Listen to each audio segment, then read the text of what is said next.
recherche, c'est ce qui nous permet de comprendre, mais surtout d'adapter nos comportements. C'est pourquoi c'est essentiel qu'il y ait des professeurs et des chercheurs qui accordent autant d'importance.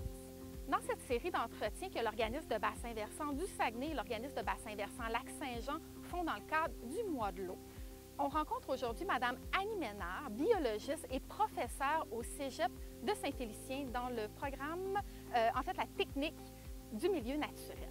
Donc, bonjour Mme Ménard. Vous allez bien? Très bien. Oui, donc aujourd'hui, on voulait un peu connaître c'est quoi les recherches qui se passent ici à Saint-Félicien sur l'eau, en fait, sur cette thématique-là. Donc, vous êtes professeur en technique de milieu naturel. C'est ça. Est-ce que ça serait possible de nous parler un peu de ce programme-là? Oui, tout à fait. Les techniques du milieu naturel, c'est un programme qui vise à développer des habiletés et des compétences dans différents domaines, dont l'aménagement et l'utilisation rationnelle des ressources, la protection, la sensibilisation, la mise en valeur, la conservation des milieux naturels. C'est un programme technique qui permet d'exercer la profession de technicien en milieu naturel. L'étudiant qui s'inscrit dans ce programme peut choisir 4 voies de spécialisation. Il peut choisir d'abord la voie aménagement de la faune, ensuite la protection de l'environnement, l'aménagement des ressources forestières et l'aménagement et l'interprétation du patrimoine naturel. Okay. Après leurs 3 ans, ils ont leur diplôme et peuvent exercer le métier de technicien, technicien en milieu naturel. Parfait. Je trouve ça vraiment intéressant comme différents volets qu'ils peuvent faire. Et vous, pour être professeur au Cégep, pour vous être intéressé à la ressource en eau, ça a été quoi votre parcours? J'ai un cheminement intéressant, puis j'ai un cheminement qui est au niveau académique, mais aussi tout au long de mon cheminement, j'ai eu l'occasion de rencontrer toujours quelques petites personnes qui ont vraiment changé mon parcours.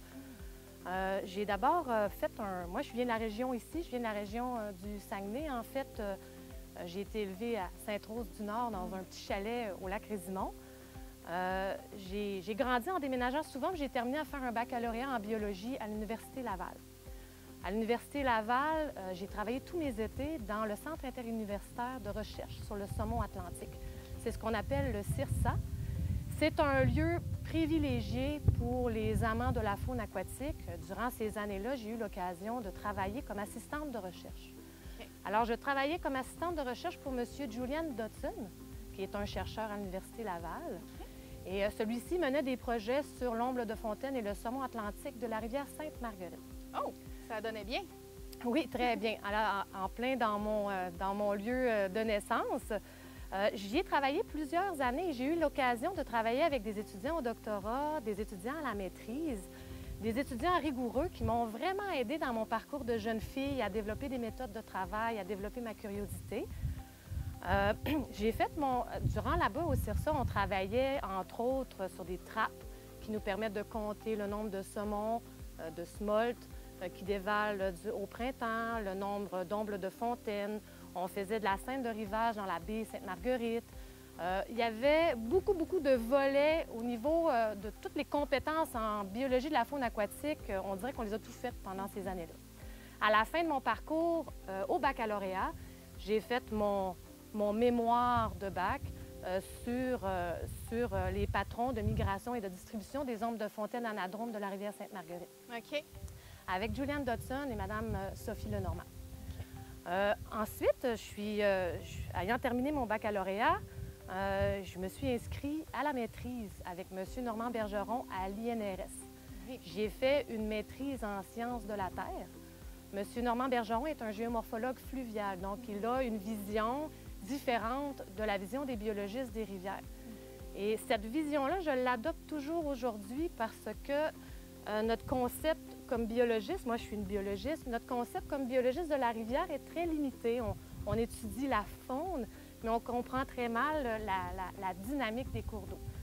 Alors, pendant ces 2 années-là, j'ai eu la chance de développer ces compétences-là que je n'avais pas eu la chance dans mon baccalauréat. Nous avons travaillé sur les différences morphologiques de certains types de rivières, puis de l'impact qu'elles ont sur le micro-habitat. Donc, on s'intéressait vraiment au petit habitat qu'occupe un jeune saumon dans une rivière durant l'hiver.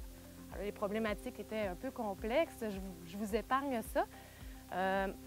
Donc, pendant 2 ans, un mélange de... On étudie l'habitat, puis on marquait les jeunes saumons avec des émetteurs passifs et on les suivait avec des antennes pour voir quels étaient leurs déplacements dans les rivières. OK.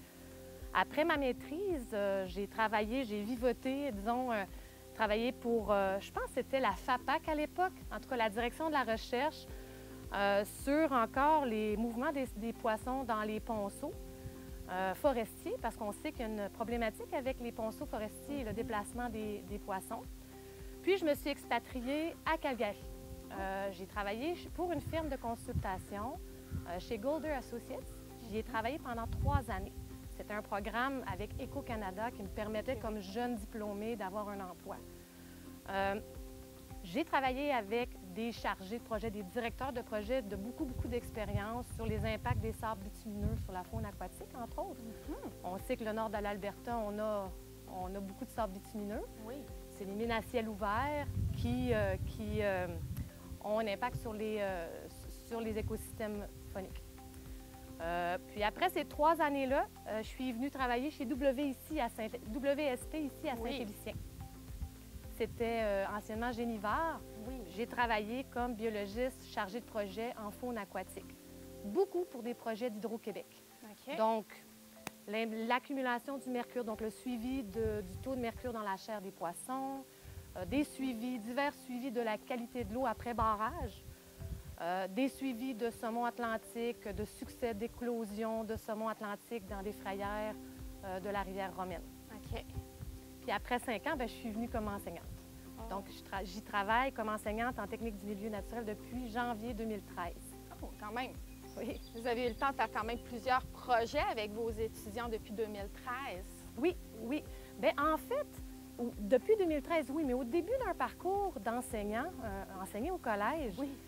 Faire des projets de recherche, c'est compliqué parce que quand tu commences une carrière comme enseignant au collège, les jeunes profs vous le diront, on a une très grosse charge de travail Oui. avec beaucoup d'heures de cours à donner, OK. beaucoup de cours différents qui changent d'année en année, toujours en mode adaptation. OK. Alors, dans les 4 premières années, là, j'ai travaillé sur mes cours. C'était une 20aine d'heures de cours par semaine, la préparation, la Oui, correction. c'est quand même un gros travail de préparation Oui, tout pour, à fait. pour 20 heures de cours. Là. Puis, je pense que la recherche au cégep peut avoir sa place quand un enseignant devient un peu plus régulier, qu'il a une charge de cours plus stable, donc il se sent à l'aise à donner ses cours. Puis c'est à partir de ce moment-là, moi, que j'ai commencé en 2017 à faire des projets de recherche avec mes étudiants. Donc, ça va faire 4 ans. OK.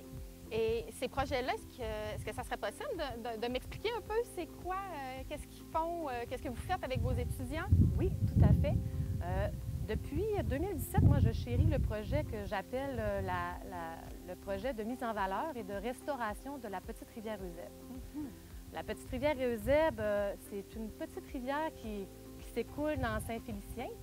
Elle prend sa source dans les montagnes, on va dire les petites collines entourant la plaine du lac Saint-Jean. Elle va transiter en zone agricole. Elle va venir s'écouler à l'intérieur de la forêt d'enseignement et de recherche des Chutes à Michel, qui est notre forêt à nous au Cégep. C'est une forêt publique gérée par le collège. Donc, si on comprend, il y a vraiment plusieurs milieux qu'elle passe justement, comme vous dites, agricole et tout ça. Donc, ça crée vraiment, chaque milieu apporte quelque chose de différent. Ça devient très intéressant de l'étudier parce que elle prend sa source en forêt, s'écoule en milieu agricole, passe dans une forêt de conservation et ensuite termine sa route en milieu urbain ici à Saint-Félicien. Puis c'est un bassin de 60 km², donc c'est tout petit. Et comme vous le dites, on voit vraiment la diversité des milieux dans lesquels elle s'écoule qui nous permet de l'étudier puis de comprendre différentes problématiques. Je vais poursuivre. Donc, la petite rivière Eusèbe, nous, depuis 2017, on s'est rendu compte que les activités humaines avaient dégradé la qualité de son eau. OK. On le voit très bien, la dégradation des berges, la dégradation de la qualité de l'eau. Avec les étudiants, on a parlé comme ça, on était sur un terrain, on est dehors avec eux, puis on dit, ça serait-tu le fun de commencer un projet pour lui redonner sa noblesse? Alors, depuis 2017, avec la collaboration de l'OBV Lac-Saint-Jean, du MAPAC, au départ, on avait d'impliquer le comité de bassin versant de la rivière Tikwape, on avait également la MRC Domaine du Roi. Notre objectif était de dire, OK, on commence un beau projet de restauration et de mise en valeur de la petite rivière Euzèbe. Et pour commencer, on va faire un portrait du territoire. Oui, parce qu'on ne peut pas restaurer si on ne sait pas qu'est-ce qu'il faut restaurer. Exactement. Alors, on a fait le portrait du territoire. C'est là-dessus qu'on travaille avec nos étudiants depuis 2017. Dans le cadre de nos cours, nous, on est vraiment chanceux. On est plusieurs enseignants. Puis, je vous l'ai dit, il y a des voies de sortie différentes. Oui. Alors, en ce moment, on est 3 enseignants qui collaborent là, étroitement pour ficeler. Donc, c'est un projet qui a des tentacules dans toute la voie de sortie, protection de l'environnement et aménagement de la faune. OK. En protection de l'environnement, en 3e année, ils s'occupent d'évaluer la qualité de l'eau de la rivière. Donc, on a une dizaine de stations. Les étudiants, avec leurs enseignants, évaluent différents paramètres de qualité de l'eau de l'amont vers l'aval pour évaluer l'indice de qualité bactériologique et physico-chimique. OK. Dans les cours de 3e année en faune, on a travaillé à faire des suivis de poissons pour voir à quoi ressemble la ressource piscicole dans la rivière Euzèbe. Avec les étudiants, donc, on fait de la pêche électrique pour caractériser les poissons. Donc, on sait maintenant que la rivière, on a de l'ombre de fontaine. Les gens auraient pensé qu'il n'y a plus d'ombre de fontaine dans cette rivière-là. Et dans les zones forestières, c'est même une espèce qui est encore dominante. OK. On va y trouver du chabot et différentes espèces de cyprinidés. On a aussi également fait des inventaires d'organismes benthiques, toujours avec nos étudiants, dans le cadre des cours. Donc, ils vont récolter à 10 stations, les mêmes stations de qualité de l'eau, des organismes benthiques pour évaluer la diversité taxonomique, le niveau de tolérance à la pollution des espèces qu'on retrouve, ou des familles plutôt qu'on le retrouve. Et ce qu'on a remarqué, en fait, avec ces travaux-là, c'est que on a au niveau des organismes benthiques une détérioration progressive de l'amont vers l'aval. Donc, en aval, on s'est rendu compte que les organismes benthiques sont moins diversifiés et plus tolérants à la pollution, ce qui nous laisse croire que la rivière, elle a des sources polluantes qui l'affectent. Avec nos étudiants, à l'hiver, dans le cours plan de gestion de la faune, on travaille sur un plan directeur de l'eau. Alors, on leur fait pratiquer, en fait, c'est une pratique de ce qui pourrait être fait dans un OBV. On leur fait travailler sur un portrait du territoire avec on leur fait cartographier le territoire, donc qu'est-ce qu'on a au niveau des routes, qu'est-ce qu'on a au niveau du sol, au niveau du drainage, la tenue des terres. Les étudiants produisent une vingtaine de cartes pour essayer de caractériser la rivière. Et ça les amène à évaluer les problématiques à l'intérieur de la rivière. Ces étudiants-là ont même calculé un indice de qualité de la bande riveraine. Oh, c'est bon, ça! Qui nous a montré que la bande riveraine sont à plus de 50 faibles ou très faibles sur le bassin versant. C'est moins bon, ça! Oui, c'est ça. Surtout dans le côté agricole, malheureusement. C'est sûr qu'en pleine forêt, la bande riveraine se porte mieux. Donc, le portrait du territoire étant fait, les étudiants dans le cours de plan de gestion évaluent les différentes problématiques. Et ce projet-là, depuis 4 ans, on le refait, on le peaufine. Puis on est arrivé au bout de 4 ans à des résultats qui sont quand même intéressants. C'est quoi le problème de la rivière Euzèbe? En ce moment, je pourrais dire que c'est une rivière qui coule sur de l'argile, déjà naturellement, donc c'est une rivière qui est argileuse. Mais le fait qu'on a une absence de bande riveraine la rend d'autant plus turbide, surtout dans les événements de pluie. Donc nos données de qualité de l'eau ont montré une problématique au niveau de la turbidité de l'eau. Nos données que les étudiants ont récoltées ont aussi montré une problématique de coliformes fécaux, surtout en aval de la rivière. Et ces coliformes-là proviennent en partie des activités municipales, du système d'assainissement des eaux et également du milieu agricole. On a pu aussi, avec les étudiants, caractériser la rivière au niveau physique et se rendre compte qu'il y avait beaucoup de décrochements de berges, beaucoup de zones d'érosion parce que la bande riveraine étant absente, le décrochage se fait, puis là, on perd du sol. Constamment, on perd du sol dans la rivière. Alors, cette année, c'est ça. Ça, c'est tous les travaux qu'on a effectués depuis 4 ans dans la rivière. Puis les travaux se poursuivent et c'est toujours en développement. Donc, les étudiants font le plan de gestion, déterminent c'est quoi les problématiques à l'intérieur du bassin et recommandent un plan d'action. Donc, qu'est-ce qu'on devrait faire à l'intérieur de la rivière Eusèbe pour la restaurer et la mettre en valeur? Alors ça, c'est l'essence de mon projet. Il y a plein de choses que je pourrais jaser, encore beaucoup qui s'imbriquent à l'intérieur. Faudrait qu'on se reparle l'année prochaine, pour une prochaine discussion, en fait, pour voir comment, justement, c'est quoi les étapes qui s'en viennent dont on pourrait parler l'année prochaine? Ah, les étapes. Bien, peut-être les nouveautés, les nouvelles choses qui arrivent. Dans le... en ce qui concerne spécifiquement notre projet, pour l'année qui s'en vient, je souhaite travailler sur la caractérisation de la population d'ondes de fontaine à l'intérieur de la rivière. Fait que mon côté biologiste a pris le dessus. Et nous allons pêcher. Nous avons nos permis là, pour commencer durant la période estivale une campagne de pêche électrique qui va nous permettre de marquer individuellement les ondes de fontaine. Puis nous allons étudier leur localisation dans le bassin versant, puis à savoir comment elles se distribuent à l'intérieur. Nous, ce qu'on veut savoir, c'est comment elles se distribuent, puis quelle est la croissance des poissons dans la rivière. On veut en fait arriver à savoir, y a-t-il des zones dans la rivière où on ne trouve pas d'ombre, et d'autres où on les retrouve. Puis dans les endroits où on ne trouve pas d'ombre, caractériser ces milieux-là. On veut également... on a pêché de la ouananiche dans les 2 dernières années.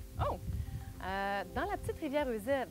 Alors, nous étions vraiment très, très surpris de ça. Des beaux tacons de ouananiche, presque prêts à s'en aller vers le lac Saint-Jean. Une dizaine. Puis, pour moi, pêcher ces poissons-là à l'intérieur d'une petite rivière agricole me disait il ne faut pas sous-estimer nos rivières agricoles. Et nous souhaitons voir c'est quoi le potentiel de la rivière pour abriter peut-être 1 ou 2 couples reproducteurs.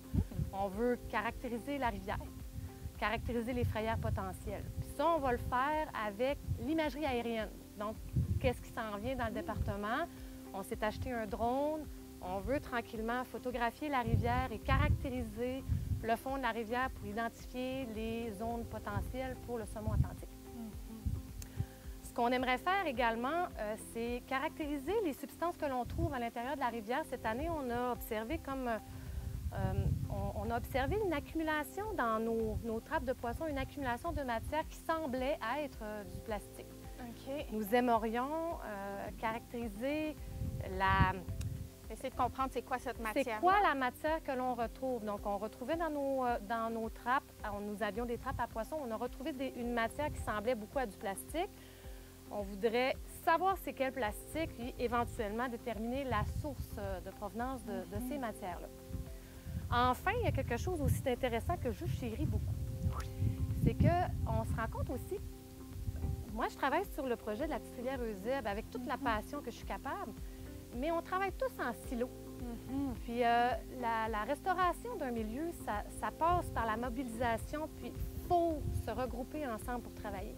Et je pense que c'est un énorme défi de réussir à se mobiliser. Puis, avec Anne Malamud, on a discuté au printemps, je serais intéressée à former officiellement un comité de bassin versant, mais un comité expérimental, où même le mode de gouvernance serait analysé de manière à ce qu'on arrive à établir quel est le meilleur mode de gouvernance pour un comité de bassin qui nous permettrait de mobiliser le plus d'acteurs dans un territoire. Donc, on est chercheuse ou on ne l'est pas, là, en vie. Oui. J'imagine. Disons curieuse de nature. Oui. Bien, en fait, je vais vous remercier vraiment beaucoup pour toute l'information que vous venez de nous donner, pour voir qu'il y a vraiment de la passion au sein de nos établissements et qu'on sait que cette passion-là réussit à se transmettre aux élèves aux étudiants. On les voit passer dans nos organismes, les organismes environnementaux, et on voit justement la lueur qu'ils ont dans l'œil qui est la même que la vôtre. Donc, merci beaucoup d'avoir participé à cette discussion-là avec nous et de nous avoir fait apprendre un peu plus qu'est-ce qui se passe pour améliorer les connaissances sur l'eau dans la région. Ça me fait plaisir. Merci à vous. Merci beaucoup.